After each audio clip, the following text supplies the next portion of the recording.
Средбата на председателот Обама со кубанскиот лидер Кастро и неговата заложба за симнување на земјата од листата на држави спонзори на тероризам беше вест не само за Вашингтон, туку и за Волл Стрит. Ова е експертот за јужноамерикански прашања Карл Мичам. Најголеми прашања се финансиските комерцијални трансакции. Инвеститорите сакаат ова да го видат како помалку ризична опција во однос на минатото, зашто Куба веќе не се гледа како држава што работи со терористички земји и ентитети.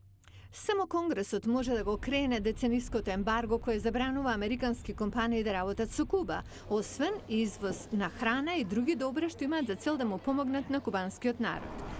Сепак, олеснувањето на рестрикциите за патување од председателот Обама во јануари ги поттикнува американците да ја посетат Куба. Авиокомпаниите JetBlue и Airbnb се позицираат за новиот пазар. Туризмот ќе биде голем бизнес, вели Антонио Мартинез.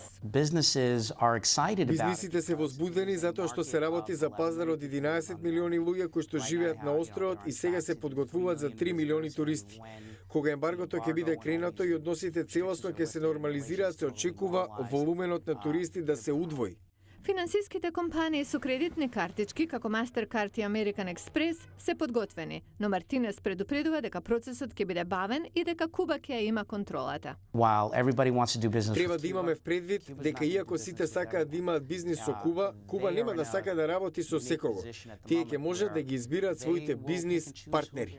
Иако нормализирањето на односите е се уште само хипотетично, проширувањето на земјоделската трговска соработка е на хоризонтот и со незините големи инфраструктурни потреби, аналитичарите велат дека развојот на телекомуникацијскиот сектор во Куба исто така ќе биде голем пазар.